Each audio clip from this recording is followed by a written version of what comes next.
Good evening from Brisbane. How are you? Good evening. Good from Tennant Creek, Northern Territory. How are you, Shikha? Very well. Welcome, Siddhant, Mr. Sonavane, Mr. Mukesh Kohile, Pavitrji, Kedarji, Kamalji, Ravneet, Sonia, the firebrands of India and Australia, Gitesh Agarwal, and everyone. We still have 5 minutes to go, so let's continue watching the video and I'll be with you shortly. Thank you.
Namaskar and good evening to all of you who have taken your time and joined me today at the launch of Wired Global Media Advisory, the Diaspora series.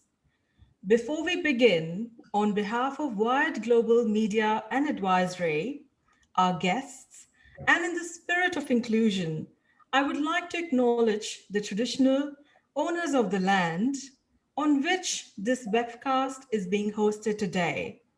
I would also like to acknowledge the Jagra and Turrbal people and all traditional owners of the land from around Australia and India, from where all the participants are joining in today.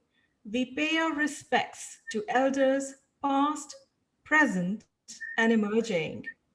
I hope by now you have all made yourself a nice cup of tea and are cozy wherever you are.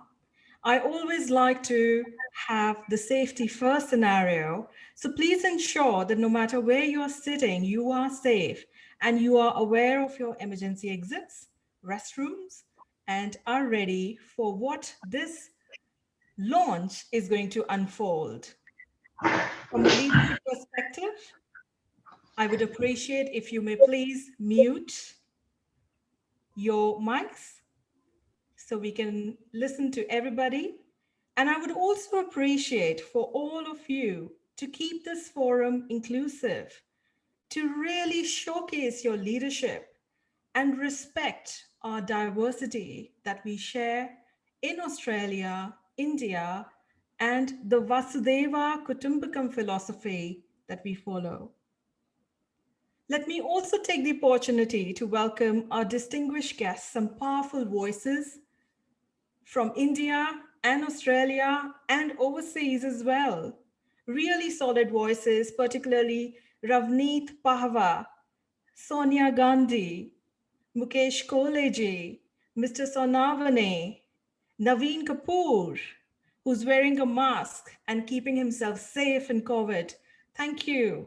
Gitesh Sharma, and so many more. With over 365 days of this idea in the spirit of spinning yarns with my dear friend Deepti Sachdeva, I never knew that in COVID times, wearing my pajamas and amidst bad hair days, we'll come up with something like this. And within 1 year, we'll be launching something like this. So I'm really grateful to Deepti for the fire that she set in me. And today I'm here with you launching this. Diaspora series is going to be all about webcasts where we will be bringing distinguished guests from all over the world to inform the key facts, engage on topics that matter to us, like we have today. It is through these engagements, your participation, your voices, I hope we can together be in this change making journey of a brand new world. Through this vision, we are committed to advancing India and Australia's campaign and the concept of vocal for local, addressing the diaspora opportunities, and enabling impact through your voices. Well, I'm not going to bore you more, but before we move forward, we've got uh, apologies from Senator Matthew Canavan. He had to really be with his family for some urgent reasons, and he looks forward to joining us in January and sends many festive wishes to all of you. We also have two important messages from two other parliamentarians. Now, before we carry on, let's have a look at those videos.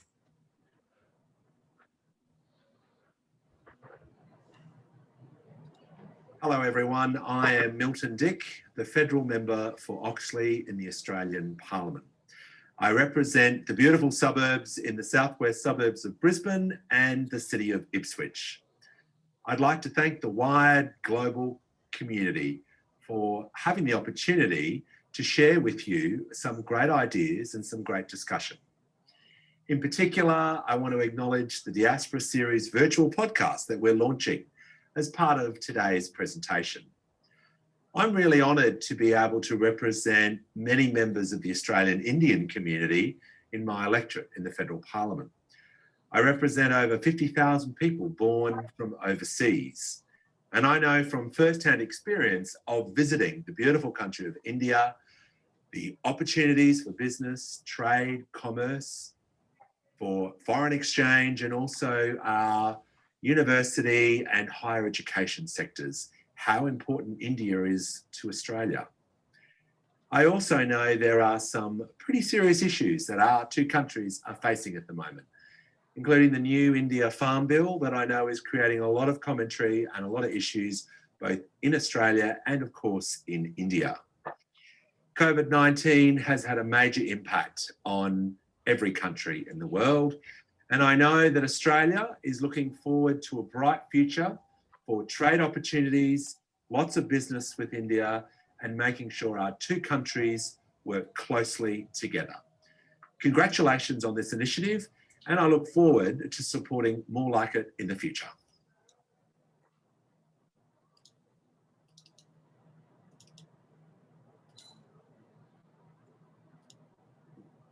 Hello, this is Paul Scarr, LNP Senator for Queensland. I'm sorry I can't attend your webinar today, but I did want to send you a message of support. Australia has no more important strategic relationship than the relationship it has with India. Just earlier this year, Australia and India entered into a comprehensive strategic partnership. And that partnership, very importantly, is based on our shared values of rule of law and democracy. Recently, Australia set up a global business and talent attraction task force. And I have been explaining the opportunities and providing information in relation to the opportunities flowing from that task force to members of Australia's Indian diaspora. Our 750,000 Australians of Indian background will play a key part in terms of us developing those opportunities between Australia and India, whether or not in advanced manufacturing or agriculture. I believe that there are fantastic opportunities for Australians and Indians and for businesses in both of our respective countries to work together to make a better future together. If I can be of any assistance in the year ahead, please don't hesitate to contact me. I'm deeply grateful to Senator Paul Scarr and Milton Dick, Federal MP for Oxley. Now let's roll forward into what this diaspora is all about. Let me get rid of my glasses so I can see all of you properly and you can all see me properly as well. India and Australia are set to move forward, live with the times, and modernize the way our economic opportunities will evolve. Today, we also have with us Mr. Gitesh Agarwal, who is the Trade Commissioner for Trade and Investment Queensland in India. Gitesh, are you there? I can see you're there. Hi, Akashika. I just unmuted myself. Very much here. Hello, very welcome. Good afternoon. Good evening to everyone. Evening from Brisbane. How are you? Very well, Akashika. Good afternoon from a nice and chilly Bangalore. So I'm wearing an extra sweater under my blazer today. Fantastic. Look, very welcome. And thank you so much for your support. Welcome. How is it going for you in COVID? And tell me how the trade mission that you're on with India from Queensland is going to evolve from these COVID times. Thank you, Akashika. First, let me acknowledge the friends present on this call, Mukesh, Ravneet, Sonia, Parsram, and of course, the youngest counselor, Sid Vashist, Naveen, and others. Queensland released its India strategy in 1823. You might know, Akashika, when then Honorable Minister Jones came to India. And not many people in Queensland realize, but when it comes to India-Australia trade, bilateral trade, Queensland accounts for almost 50% at $10 billion of it. So we punch way above our weight. It's going well. COVID, of course, hasn't lessened its impact, like it hasn't lessened its impact in most parts of the world. However, if the recent reports are to be seen, India's markets, stock markets at the highest ever, economy is coming back to life. Quite a few indices are showing very good return to pre-COVID levels. And most global rating agencies, including Nomura, have given a very positive outlook to where India is heading. Of course, not many people may be aware, but India has also contracted the largest stockpile of the vaccine, 1.6 billion. And right now is currently planning how to administer it. Again, and I'm sure world record setting exercise. So we're looking forward to a better 2021. Oh, that's brilliant to hear, Gitesh. And ag sector is such an important role, and that is what we are discussing today. So clearly, the agricultural bill reforms in India is a major talk of the town, talk of the world. So how do you feel this is going to benefit our Queensland? Sure, Kashika. Agri-sector and food sector are one of the four key sectors of industry that is part of our strategy to India. Queensland, as you know, is known across the world as a world leader in high-quality agricultural produce, clean, green, reliable, and secure. Its ag tech sector is known for a variety of innovative technologies like farm equipment management, weather, seed, organization, fertilizer, crop inputs, remote sensing, agriculture, big data. And not many people would know that India's snack industry, that includes Haldirams and the chips, 70% of it is actually influenced by Queensland machinery. So the recent innovation is actually making automated samosas and gulab jamuns. We're also trying to bring in a very global leading dehydration tech from Malanda, very near Keynes, and a lot of frozen desserts formulations that get offered in McDonald's, KFC, and Coffee Day here are again Queensland based. So we have a lot of play already in that new policy and its alignment with the world that it is seeking. I may also add that Queensland is also home to a very well-recognized research and development capability in its major universities like QUT and UQ and Griffith, especially with biotech research that's around new and improved crops. And again, I must share that we have the edge because we're working on nutraceuticals, we're working on small farm automations, we are working on IoT sensor-based data interventions, we're working on research on banana for India, improving the water use and food security in India. So there is a lot of play Queensland is going to have in that ambition of India, aspiration of India, as it aims to align its world record production statistics to better quality and better pre-harvest and post-harvest requirements and ambitions. Thank you so much, Gitesh. It's lovely to hear from you. And I hope you stay cozy with that Capilano Australian honey and keep your vitamin D up from the Swiss brand that's very popular in India these days, and look after yourself. Thank you so much for your brilliant insights. Thank you, Akashika, and all the best for your maiden webinar. And thank you to all the co-panelists. Thank you. Thank you so much, Kitesh. Please stay online as we continue this journey. So we are talking about the new Ag Bill. There has been a lot of talk on what basically it is. We have lots of media talking lots about it, and it's hard to gauge what the facts are.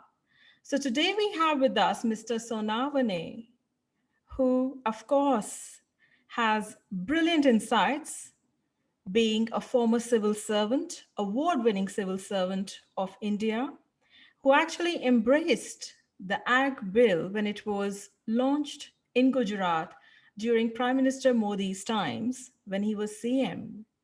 So it's over to you. Very warm welcome. Namaskar from all of us, Mr. Sonavane.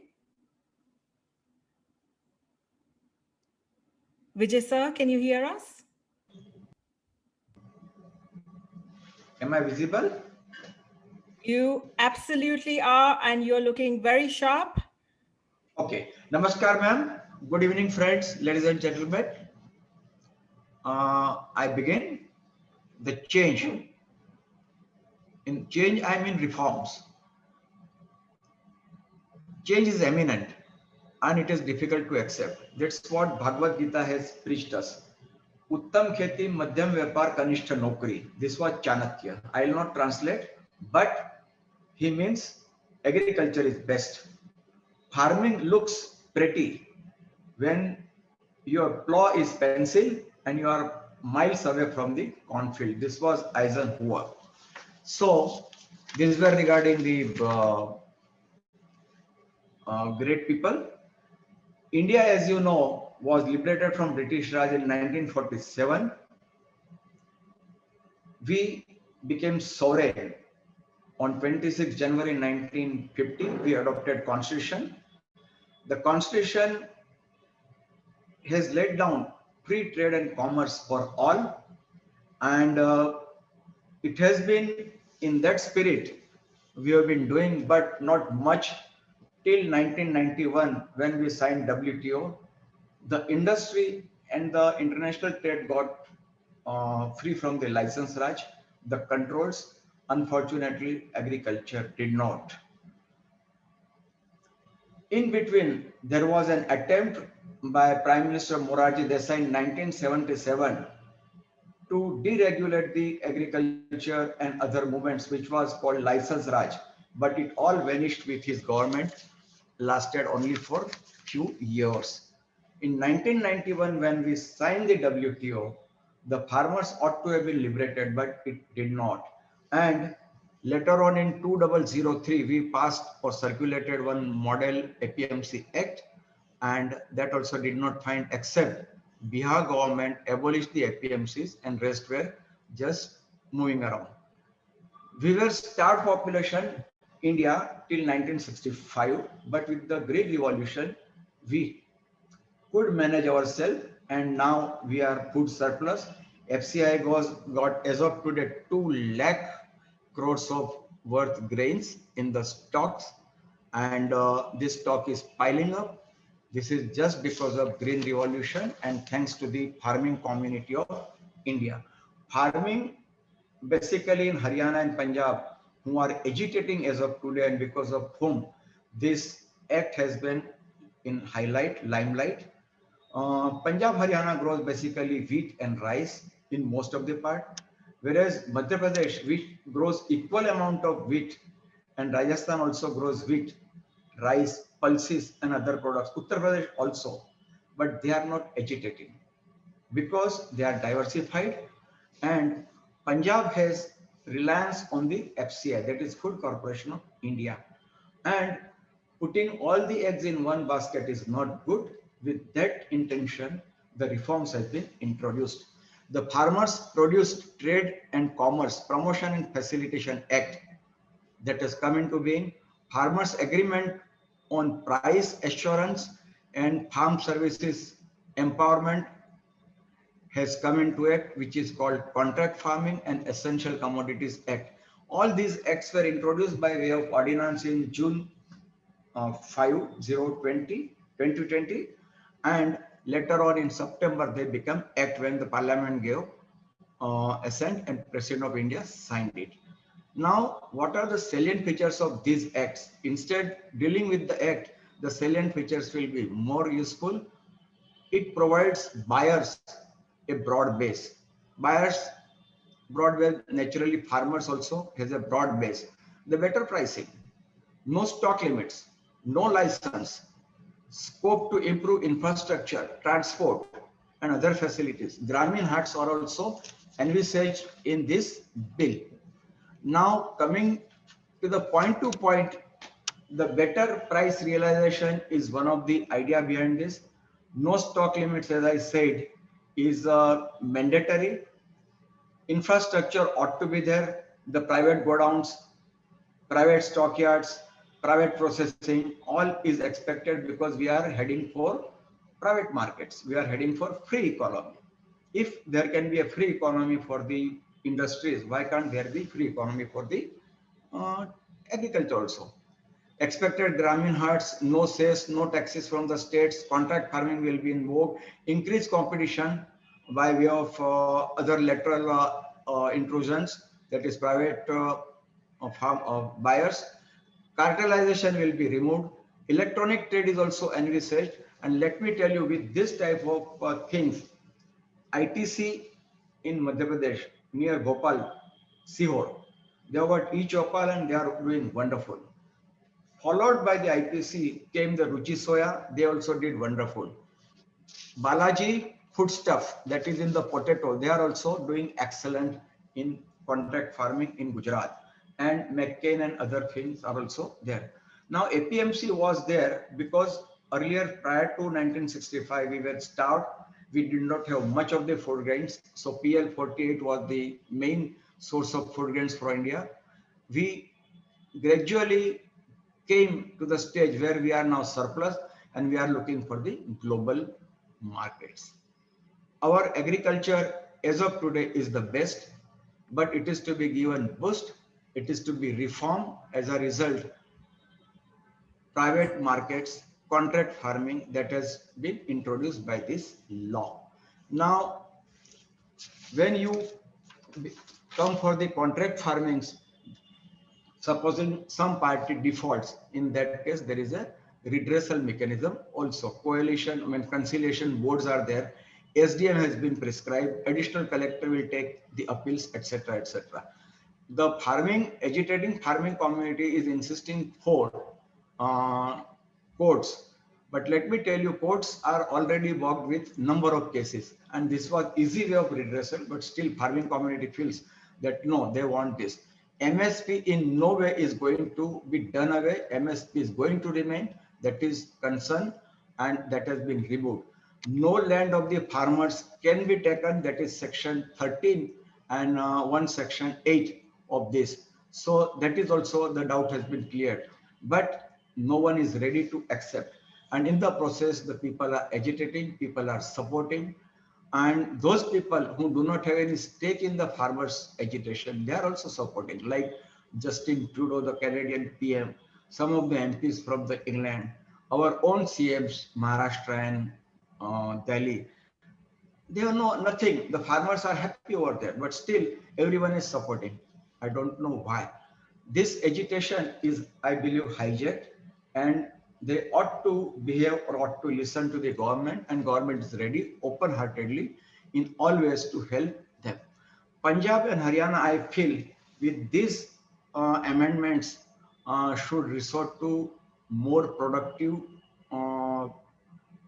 agriculture produce rather than the wheat and rice, because the practice is the middleman gets enough money. 2.5 commission paid by FCI to these farmers, and as a result, they are happy. When Krishi Mahotsav was started by the then CM, now PM, Mr. Modi, in 2005, we envisaged individual beneficiaries, village beneficiaries, and community beneficiaries. The tree saplings, kit distribution, soil health card, credit cards, Wadi Yojana, water conservation, healthy livestock, land reforms, guidance to the farmers, water conservation, cooperatives, environment, and afforestation, etc. were the steps. As a result, what happened? Gujarat went into double-digit growth in agriculture sector, and country was trailing at mere 2 or 3. Now, PM Modi is expecting to double the farmers' income by 2022. And if you want to double the farmers' income, the reforms are mandatory. Reforms has to stay. Reforms will continue, and there may be some small amendments or something, but in my own way, honestly, I feel these reforms are necessary for the farming benefit, for the trading community. Lot many new enterprise or lot many new definitions have been introduced. One of that is electronic trading, which will be available to all of them. So registering authority, that is whosoever enters into the contract farming, it will be registered, so there will not be any loopholes. Then the traders who wants to be into the market, they will have mandatory PAN card to be mentioned. As a result, they will all be in the net of income tax or the taxation, or the all the transactions are monitored. What I feel, the Essential Commodities Act, the stock limit has gone, and government will interfere only in the case of famine, war, natural calamities, and such other things like price rise, and price rise also has been defined. So in no way this act is against the farmers. If one reads between the lines, and truly it is for the farmers, and farmers doubling income is now, in my belief, is sure by 2022. The farmers are doing well in other parts of the country. The contract farming is going to stay and it will help farmers. The future goods are being priced today. So this is something miraculous. And the poor farmers are misguided. I hope they are again on the track and go back smilingly and resort to their own practices. They should diversify, and that's all. Thank you so much, Mr. Sonavane. These are brilliant So insights. nice, so nice of you, so nice of you. Thank No, you. absolutely. But, you know, in continuation to what you are saying, India has been through a lot of resilience, and there is strength, value, and a long historic culture of its resilience. Throughout that history, India has constantly been required to innovate and modernize. Modernization is not an emergence of 2020. This has been done through ancient times, be it from the Mughal era, the Alexander's era, and also through the Rajput era. As India sets itself to be the global powerhouse for food production and export house, to be a genuine food provider to this globe, a modern agricultural sector is a necessity. I've heard many times that change brings in energy. Imagine a farmer in 2 years' time from his farmland in Punjab with a drone. As we continue this wonderful conversation, I would like to now get Mr. Parasram Punj, who's popularly known as the Pulses King, as the former Minister of External Affairs, Mrs. Sushma Swaraji would call him. Mr. Parasram Punj needs no introduction. And here he is with his insights on how the new Agricultural Bill of India will indeed transform the farmer's income by 2022. So, Mr. Punj, very welcome. Having operations in this sector, both in India and Queensland in Australia, you are here now with us to share your insights. Good evening and good afternoon to my colleagues in India and from Brisbane, Australia. I'm really honored to have joined as a panelist in this discussion. And I proudly say the current government move by BJP and its respective talented people have brought this new Farm Act are definitely a positive revolution to the modernizing of the Indian agriculture. I fully agree. Logistics and food chain value are incorporated very well. I have seen physically during the early days of my business in India, 20% of storage of grain, especially wheat or cereals, are destroyed by the mishandling in the mandis because of lack of modern storage, lack of weather, and it is a shameful situation, embarrassing that they are meant for stock feed or for not which when it could be value for human consumption. This new act will modernize the trust of bringing farmers who have traveled abroad with family relations in whether it be Australia, be UK, Canada, US, or and even Africa, that what the modern revolutionary should come, and this will give definitely a boost.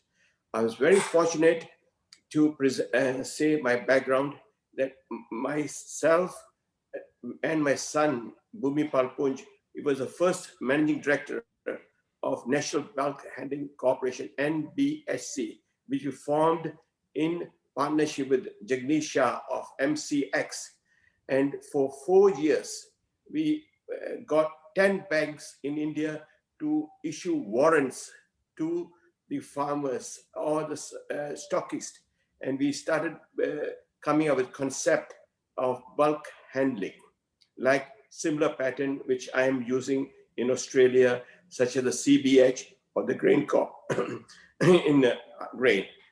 I further add in 2010, I was on the main panel in Gopio and in Gandhinagar. I was honored by Sushma Swaraj and the main panelist, and my speech to the diaspora was to modernize the rail track system, putting where there are a lot of wagons of high quality aluminum or stainless steel, and building storages along with the railway lines so that farmers could immediately after the harvest bring the crop for storage, and then and there the NBSC or any other similar organization in which Markfed was a party to the signature were very excited that there will be a pleasure of cashable available to the farmers without any rhyme or reason, because it is a cashable warrant at a fair market price of the day, which can be held or cash if they need, or can take a partly loan.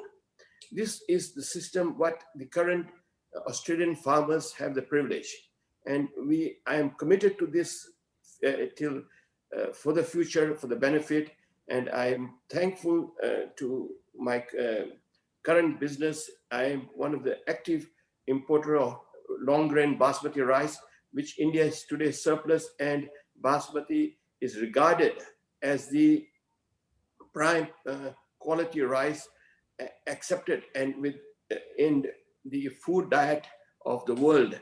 From wheat to rice is the modernized approach, gluten-free.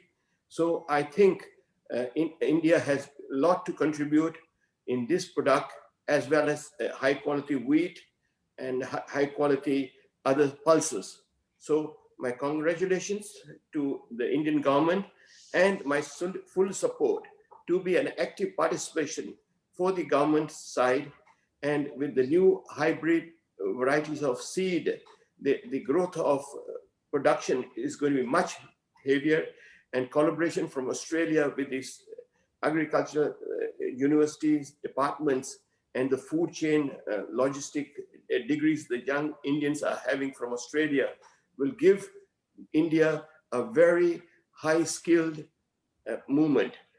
By getting all parties together, we will uplift the roads from heavy trucks into modernized trains, and at port unloading in bulk silos for bulk vessel loading. Similarly, the same silo can be received bulk peas or other grains, and much of the saving can be done, and the best benefit are to the country at large, for the consumers, and the middleman will have a role to play, but they have not to be as dogmatic to the old tradition, but modernized with the change.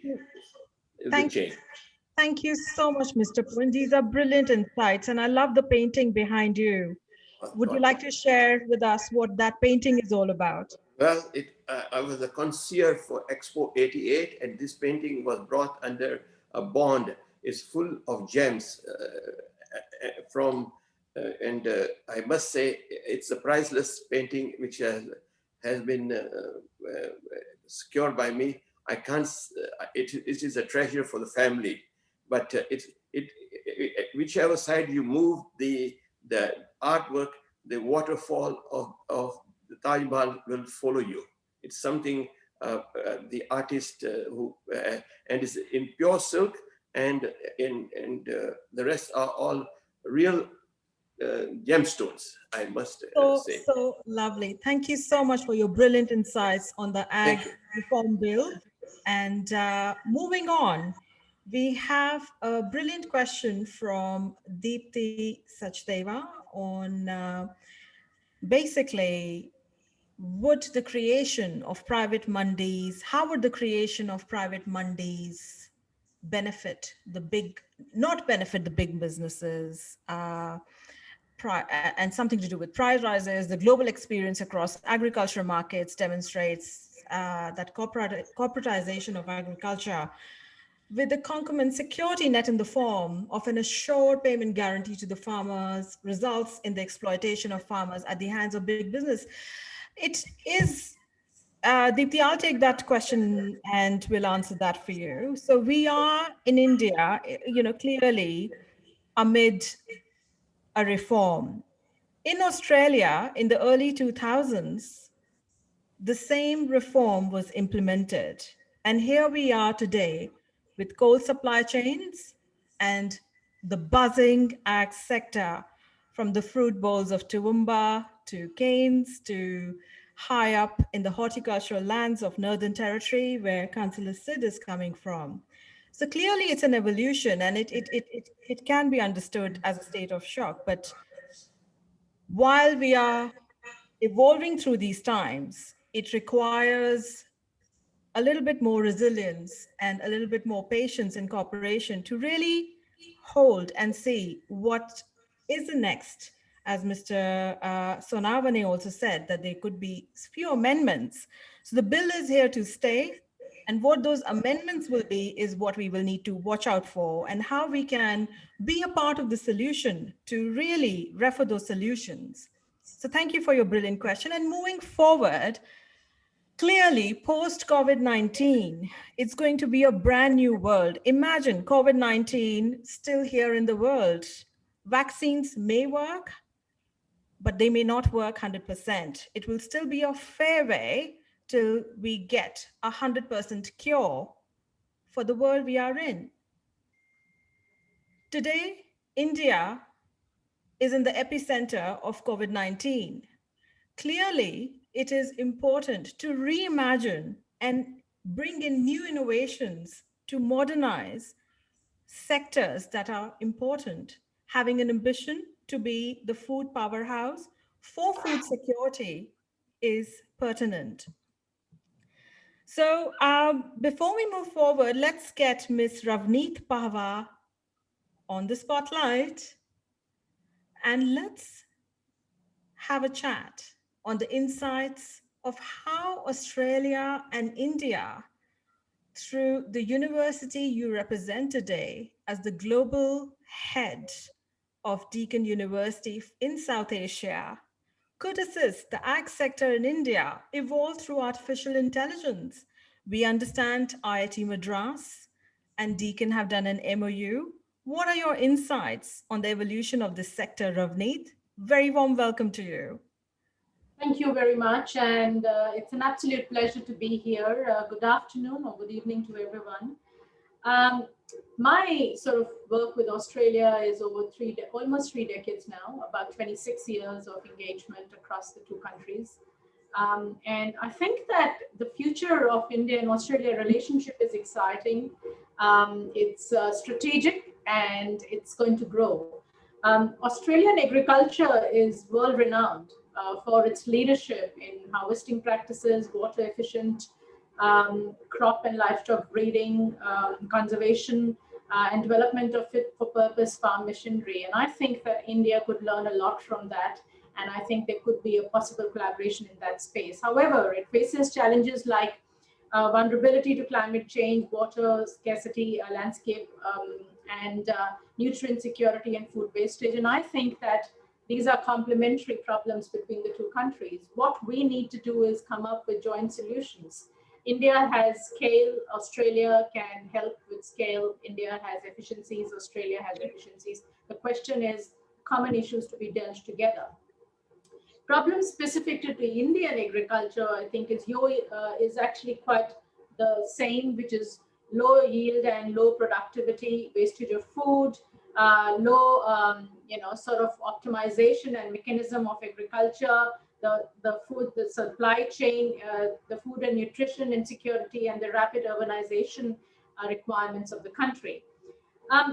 I think ways of the future for India and Australia to work together in this space is precision agriculture and automation.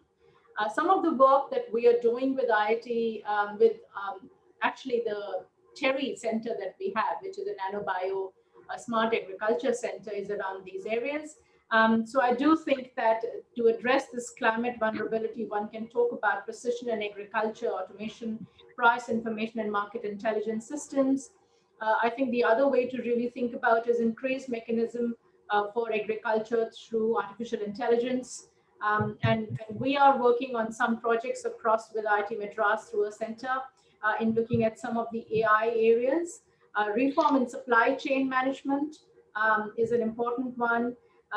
And I think precision in terms of agriculture and biological use of biotechnology and nanotechnology for nutrients and resilient crops, I think, is the next step forward. And Deakin University has a strong center, which is called Center for Regional and Rural Efficiencies. And we can actually work together in this space with India across those areas, which is basically using cyber physical systems as artificial intelligence, machine learning, biotechnology, and data science to actually look at high capacity research to create effective technological solutions to agriculture problems like food security, water, water security, soil quality, vulnerability, and also looking at all the changing systems that have come to place. We also feel that there could be areas which are more focused on using smarter technologies for agriculture, which I think both countries can work together. And Deakin is a conduit in some sense to be able to do that, because we understand what Australia is doing and how we can capture that and what India needs. And I think that's a good way to go forward. So I work in India with IIT Madras, with the Energy Research Center, and also some of our other partners around effective and smart agriculture, agribusiness, and also looking at nanotechnology and biotechnology for agriculture is the next step forward. Thank you so much, Ravni. These are brilliant insights. And clearly, once these insights the work that is being done by your university and the researchers and the MOUs that are moving forward in action will really assist and further bond the India-Australia relationship, as we've heard from most of the parliamentarians. And it is the hope of the diaspora as well to be a part of the solution. So thank you. Wonderful to have you on the panel today. And I love that pashmina right behind you. I'm not sure if it's the Australian merino wool or it's the pashmina. So please share a little bit about that, please. No, it is a Pashmina. It is from Kashmir, actually. I lived in Kashmir for a few years, so it is from Kashmir. Very well. May you stay warm and stay with us for the rest of the forum. Thank you, Ravneet. Thank you We very much. will now move on to Mr. Mukesh Kolhe, who is the CEO of Suzlon Energy in Australia. Very welcome, Mukeshji. And clearly, agriculture and renewable energy, your business, have a coexistence. Urja, as they say, Surya Shakti, plays an important part in bringing fertilizer to the farmers. So, how do you see through your industry and also, through the other work that is being done by Suzlon and Energy in India, assisting in the production of fertilizer for this sector? Well, thank you, Akashika. Thanks for that introduction for me and my company. Really, I'm grateful to be on this platform, sharing with the distinguished speakers and eminent personalities from their independent domains of expertise. Well, if you permit me, I would start with the energy transition. As a matter of fact, there is a lot of debate, there is a lot of interest globally, not only in Australia and India, but everywhere it's being debated, discussed in the political circles, in the business communities, in the investment corridors, etc., etc. But as a matter of fact, the transition is happening. Whether it's happening at the pace that's acceptable to protect the planet, that time will only tell. But as of now, the pace is not good enough. There are still reservations in certain quarters, for this transition. But having said that, the major milestone, of an agreement between around 196 countries was sought in COP21 summit in Paris that was held in 2019, and ever since, there most of the countries committed to working towards limiting the global warming below 2 degrees, over the pre-industrial days. Subsequently, most of the countries have been busy implementing action plans, transiting towards renewable energy generation over the traditional fossil fuels of oil and coal. Today, the renewable energy mostly contributed from wind and solar is less than 10% of the global generation. And if we were to forecast, as per say DNVGL, they are forecasting that energy from wind and solar could be as high as over 60% of the generation. Most of the reports indicate that the oil and coal use for generation of electricity is already peaked, and it will taper down from now on, which is a good sign. The natural gas will also taper down from, say, mid-2030s, which is a positive indication. As we move forward, there are three critical factors. One is the technology for the renewable energy sets, the generating technology. Policies, which are extremely important for a positive sentiment for the investing community, and the investors basically supporting with all this new installation. And as we go through and then talk about the economic recovery post COVID-19, the renewable energy generation could be a big boost to create jobs, bring in a lot of investment, churn the economy, and add to the GDP. With this, the digitalization is actually largely helping, improving on the renewable energy generation as well as utilization and improving the efficiencies. Another sector that emerging, which is of significant importance to both energy and agriculture going forward, is hydrogen generation, and that too green hydrogen, meaning that hydrogen generated through electrolysis process, that is fired by energy that's generated from wind and solar, those sort of assets.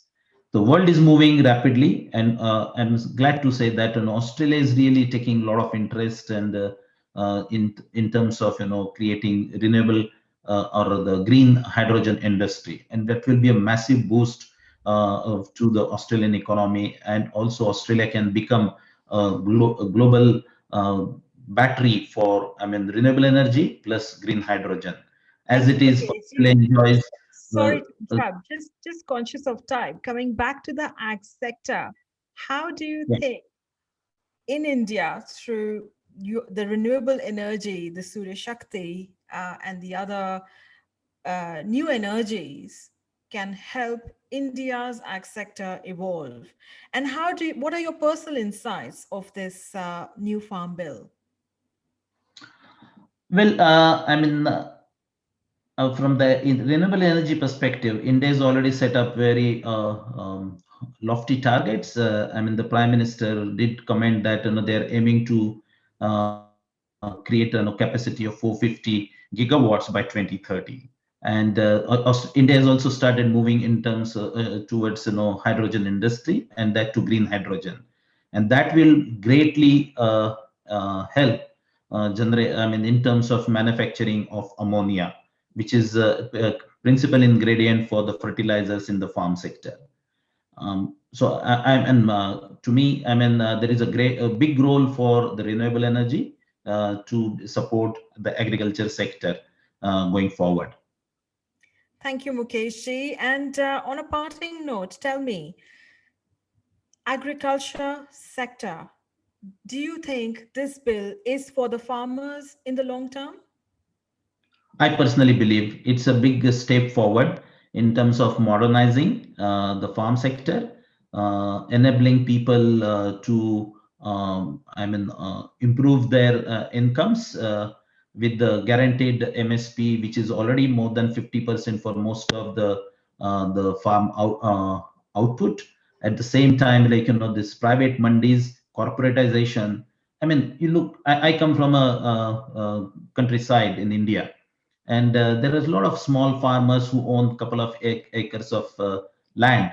They can't afford to modernize the agriculture sector by themselves by improving the or utilization of better fertilizers or agriculture equipment that can help improve productivity or efficiency in the farming.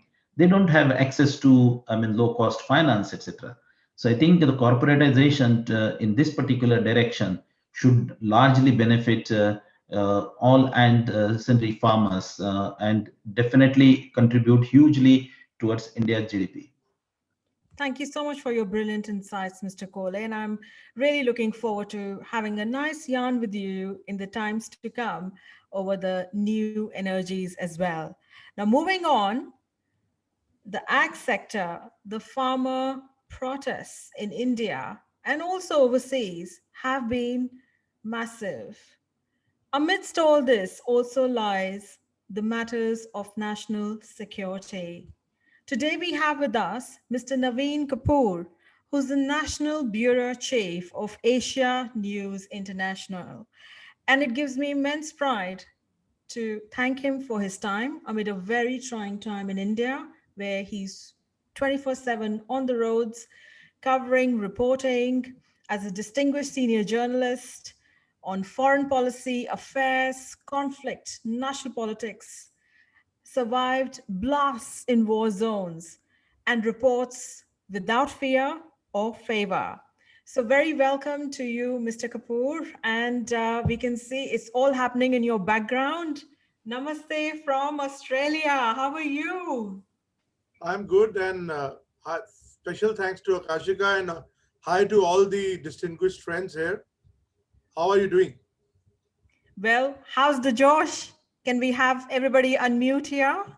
Josh is always How's high the in India. Josh Josh? is always high, but I believe there should be also Hosh along with Oh, Josh.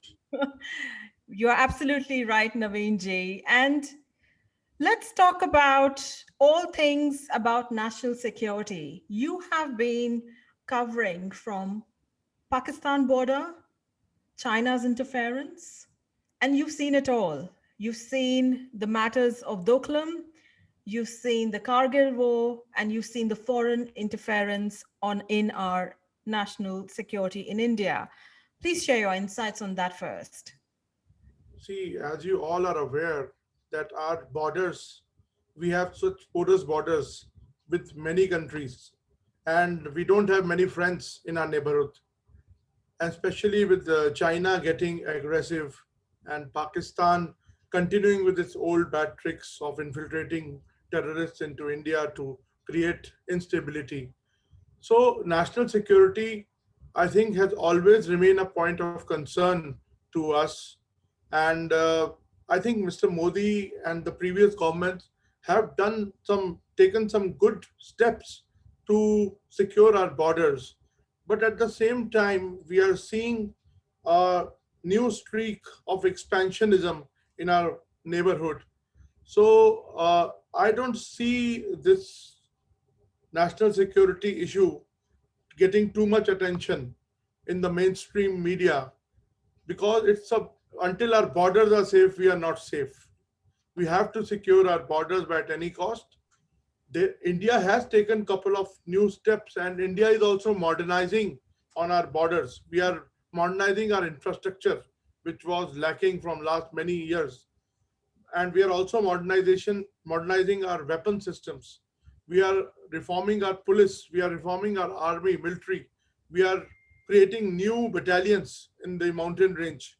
But at the same time, when I see in the foreign countries some fringe elements talking about our internal issues like farm protests per se, it's really unfortunate that some people are just waiting to cling on anything they can do to destabilize a great nation of ours.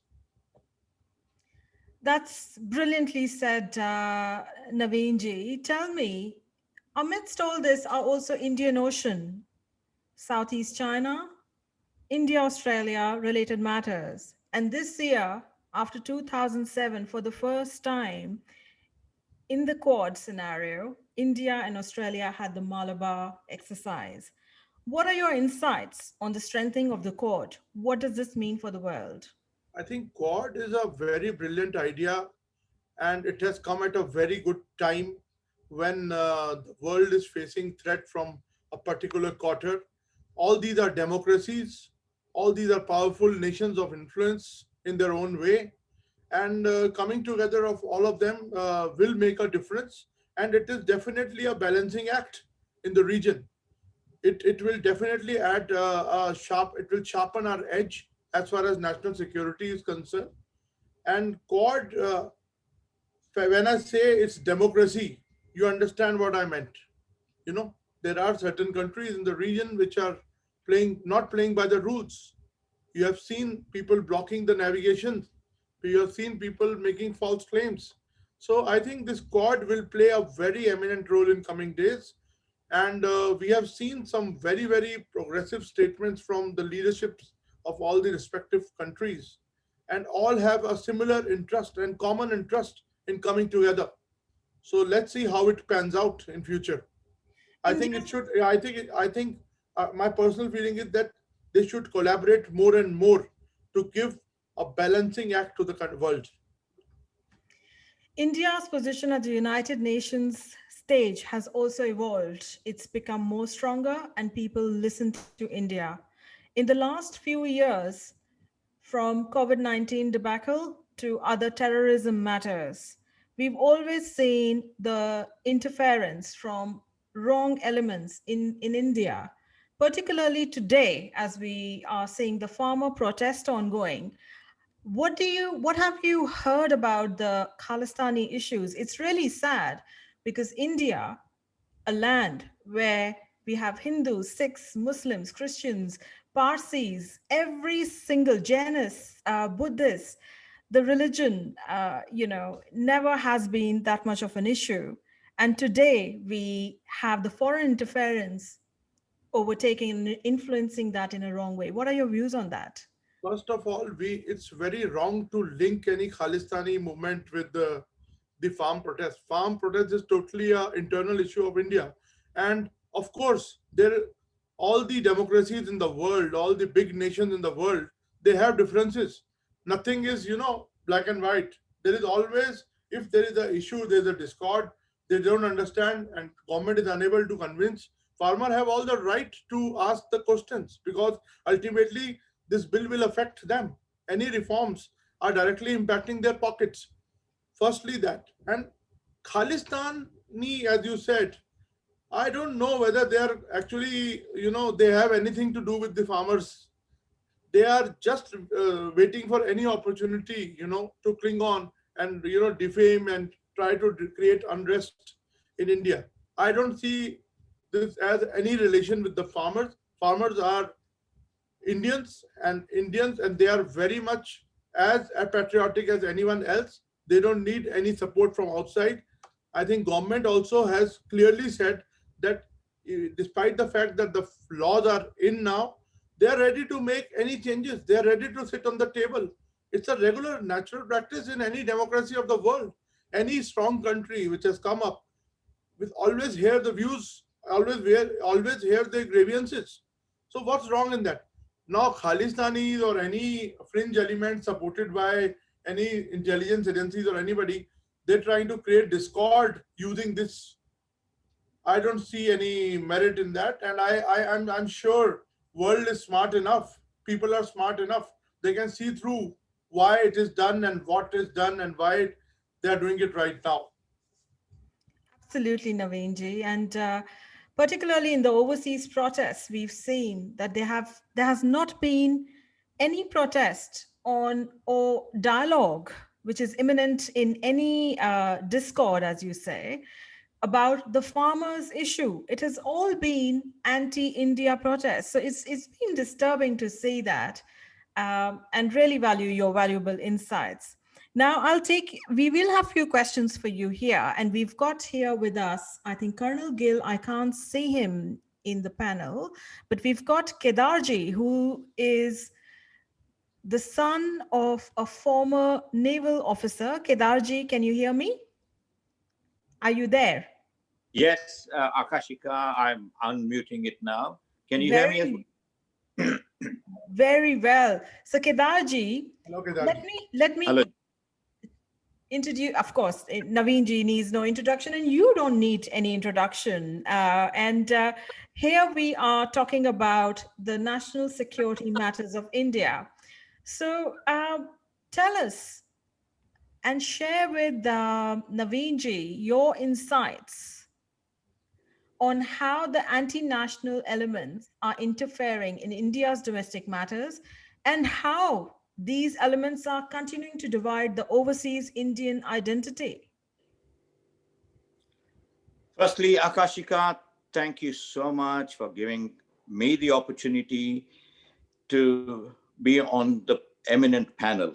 And I do say hello to all our distinguished panel members. In relation to your question, Akashika, it really, I'm absolutely gobsmacked at the way things have been since the last, 5, 6, 7 years. What has happened is India is one of the largest democracies of the world. And the Indian history, we have been such a tolerant society, right? And we have welcomed people from all over the world. We gave shelter to the Jews, to the Parsis, from Iran, the Parsis. We've never gone and, conquered any part of the world. In other words, we have been a very tolerant people. But what gets me is when wrong narratives, wrong impressions about India, are put forward because of personal political agenda, right? Vicious hatredness, by certain quarters of fringe elements, the opposition political parties, which have vested interests not only within India, also in the international arena. Newspapers, the so-called big newspapers, they're printing material which is which is degrading what India represents, right? Especially and that is something that we, being, I'm very lucky to be having the best of both worlds. We are in one of the best countries in the world. I've always been involved with multiculturalism. I'm on the board of New South Wales Multicultural Advisory Council. My background, as you introduced, my dad was in the Navy. I was born in Visakhapatnam. I belong to Bangalore, but I studied in Calcutta. I studied in Delhi and Mumbai. Traveled every part of India up to Ladakh. So I've been very fortunate in that, and that we come up with a cosmopolitan, culture. So Kedarji, tell us, what was life in Ladakh and Leh then? And Naveenji, tell us, what is the situation in Ladakh and Leh today? Okay, I had the great opportunity because my brother-in-law was posted in Kargil. It was he was in the infantry and he was on the 2nd Dogras, and the families were allowed, especially in Kargil, right? And it was such an experience for me. I'm talking many years ago, 20, 25, 30 years ago. And I went there, and the troops was so friendly. We didn't have any sense of fear when we went through Jammu, through Kashmir. What year was that? That was, I think, 1980. 1980. Naveen, please share with us, what has this scenario been like today? We heard about the Chinese and the Indian scenario at the Ladakh border. What is the situation these days? I think situation remains tense between the two countries, of course, because it is still not resolved. The issue is still not resolved, and both countries are in talks. And sometimes there was a glimmer of hope shown when Chinese and Indian sides agreed to go back to the status quo, which was there before the conflict began. Now, there is sub-degree temperatures. I'm sure they must be, who has visited Ladakh, it's very difficult to even survive. But imagine our security people, our armies are standing to guard our borders at this minus 30, 35 degrees, where, it's difficult to even breathe. And especially in the times of COVID, when, it's a double whammy. But this is what it is. We are in a situation when another country wants to just change the geography and just change the factual situation without talking. When other countries decide to be in the expansion, you have to up your guards. And I think several rounds of talks have happened between the two countries, both militarily and also diplomatic talks are going on. Let's see if something comes out, how it pans out, because right now we are in the midst of an extreme winter. They are extremely cold situation in Ladakh and also in Jammu and Kashmir. These are time of avalanches and extreme cold. Absolutely, Naveenji. Last question for you and Kedarji here. So, food security, India's ambition to be a genuine food security and export powerhouse of the world. What would you like to say? Because India, from what we know, is all about the genuinity. It really wants to create its own hub and be that export hub. So your views, please. Well, Akashika, I remember, I think 3 or 4 years ago, the High Commissioner in Australia, he was addressing a meeting, and he said India is open for business, right? And that is especially when we talk about eminent persons who have explained to us about the agriculture and what's being done between Australia and India. I think we should take every opportunity, to make sure that Australia, opens up the doors, vice versa. And there's so much being done in the technology in the agriculture field. I think I believe there's huge potential. With the Mr. Gitesh Agarwal, who it's mind-boggling, and there's so many opportunities in the trade, between the two countries, and I think we all should try and work, have meetings, and between the two, trade offices in all the states, and explore the opportunities, because India is the future potential. This is my opinion. Thank you, Kedarji. And to you, Naveenji, what do you think? I think during this COVID times, the importance and the relevance of food security has again gained prominence. The focus, which was on building technologies, building softwares, now it has moved back to the roots. People are now moving back to the roots.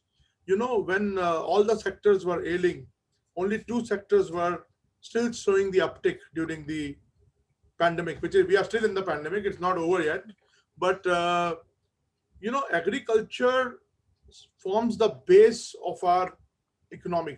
You see, our rural economy is huge. I frankly don't have the numbers with me, but it is huge base for India.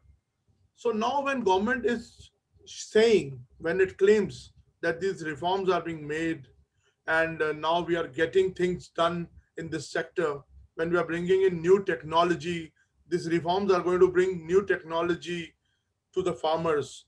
And we are also in talks with Australia and other friends for building cold chains, building this, we are making a strong supply chain, because we saw the vulnerability of supply chain during the pandemic. We were over dependent on particular countries. So now we are diversifying, and thankfully focus of the governments, focus of the private sector is now getting more and more traction in this field.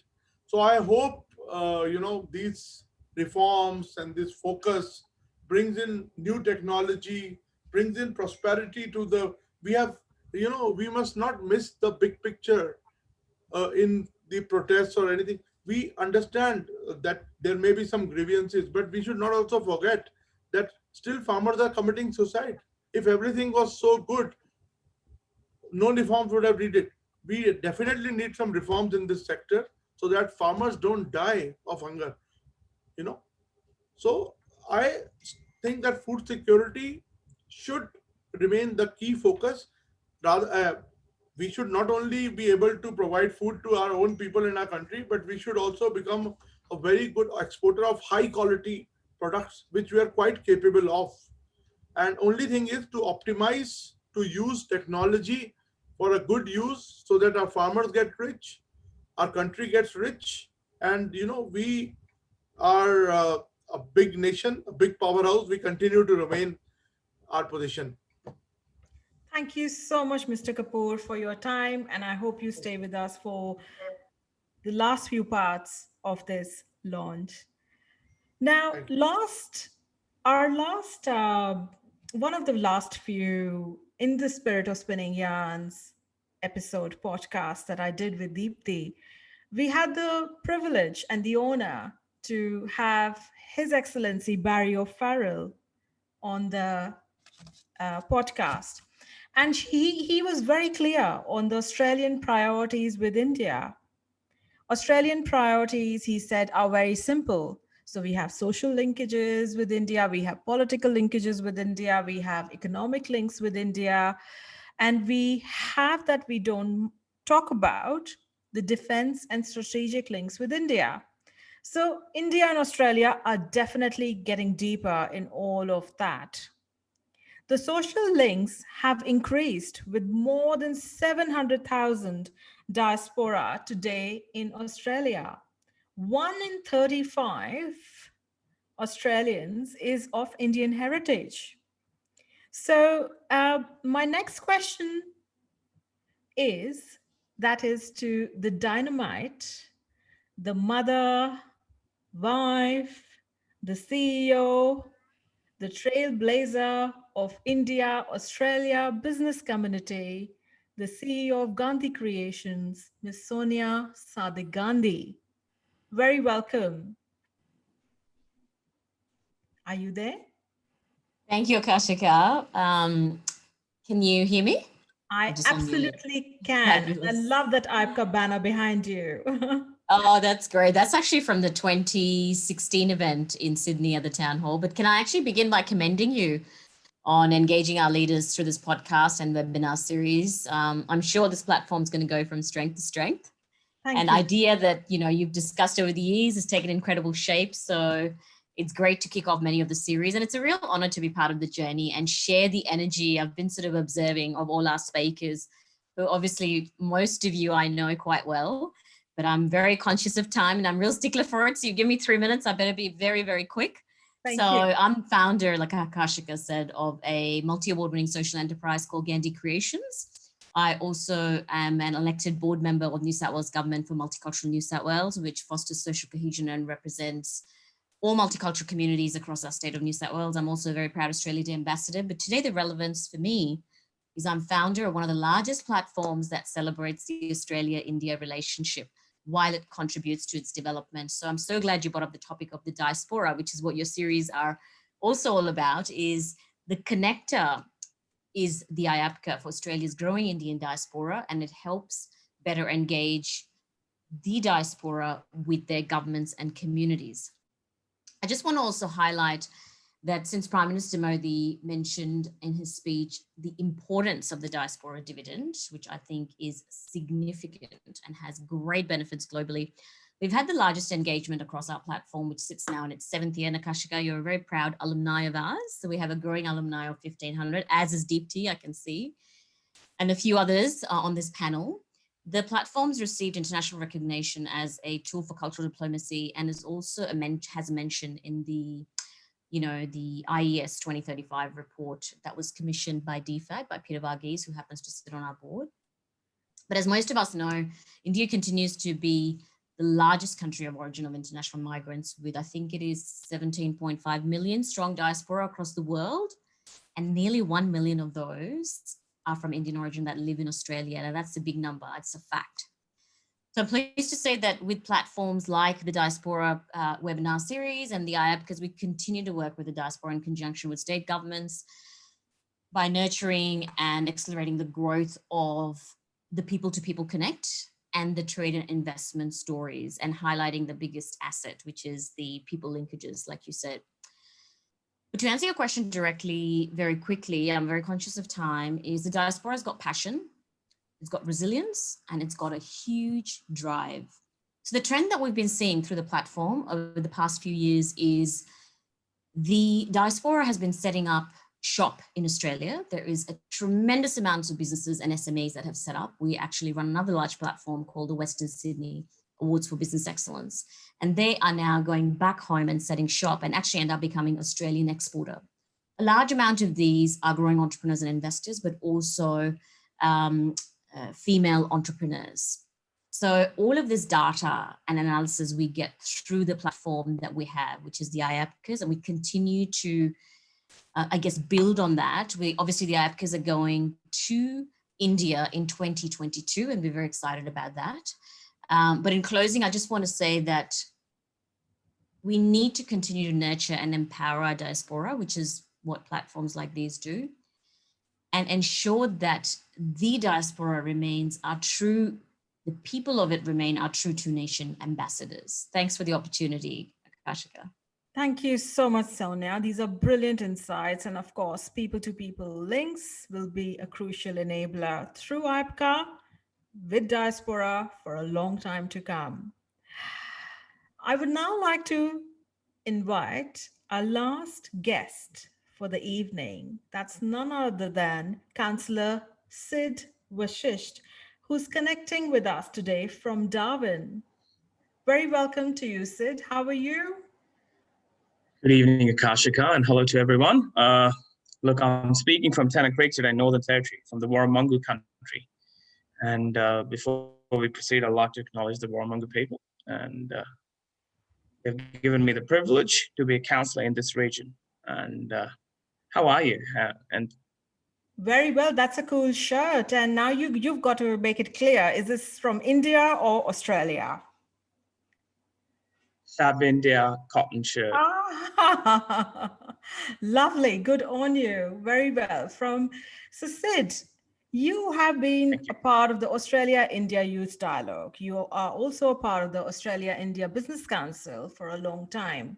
And we've heard you talk with pride all about your Indian heritage and embracing the Australian way, the enriching Indigenous stories and the stories of resilience from both sides of your background.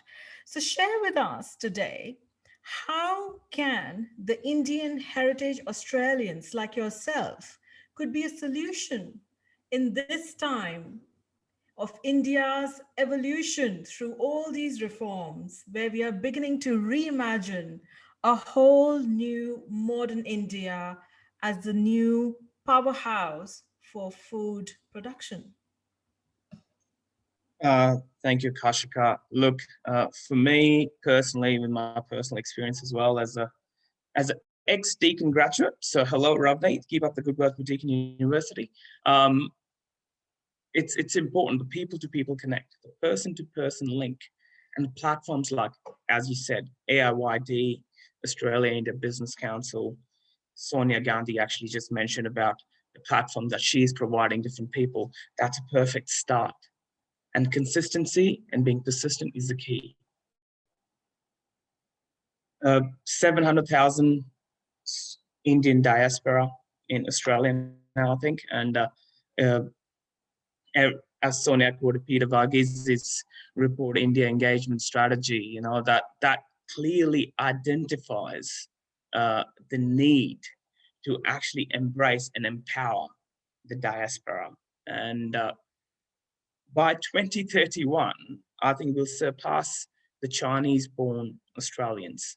And the prediction is about $1.4 million, 1.4 million people actually, Australian Indians.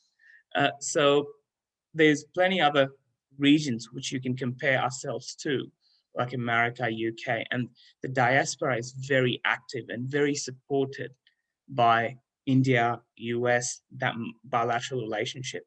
But we, as a country in Australia, I think we're quite young. The relationship is ongoing and it will keep growing. Australian government needs to, from both sides, need to just support the Indian diaspora a lot more. There's a work that needs to be done in embracing the diversity. And in fact, the lack of Indian diaspora in Australian politics and state politics, local government, I think that's where we need to just actually empower our people a lot more. Get involved in the community. Just like this Australian saying, have a go, and you can't go wrong. Just get involved, keep working, keep chipping along. And that's all I'll say. And I'll just co-link something here with the other speakers today. And how there's a famous saying, Rome wasn't built in a day. For the Australian Indian version, and it's perfect with the Mr. Persram Punch, Taj Mahal wasn't built in a day. So is that beautiful painting that's behind him. The key message is keep thinking local. Keep thinking local and support global. Get interconnected. We're interconnected. Just keep chipping along, keep going. And Australian government, Indian government, keep listening, keep supporting the diaspora. That's the key. Get involved in politics. Don't be shy. Don't sit back and listen. Get involved. Thanks, Sid. Those are brilliant insights. But what about our individual responsibility as the Indian heritage Australians? How can we be a part of that evolving journey where we are leading towards a modernizing economic opportunity in the post-COVID world? Look, you have to contribute in the community. Platforms like the one that you provided to me, Akashika, is something similar, is what we need to do with the Indian community around us. And there's a lot of people who are highly engaged. We need to identify these people. And the LNP senator, or the keynote speaker today, the guest speaker, actually mentioned about the talent recognition and requisition, and they're working on it. So that's a good start. And once we have the mentors and people and the support, the peer support behind us, I think Indian diaspora is quite active enough to just keep going. Thank you so much, Sid. Thank you so much for your time, your energy, to all the speakers here, to all the participants who are listening to us today via so many channels. It's been an honor to run this first web series, not for 1 hour, but 2 hours, clearly Indian way. So thank you for your energy, your enthusiasm, and above all, your biggest support to me to be able to bring you a new form of media, some new enriching dialogues, engaging the right leaders at the right time to create the impact to move forward and be a part of the solution in the reimagining new journey for India and Australia. Thank you so much. This Diaspora series is now launched, and we will close this web series now. Namaskar. Namaskar. Thank you. Thank you, Akashika.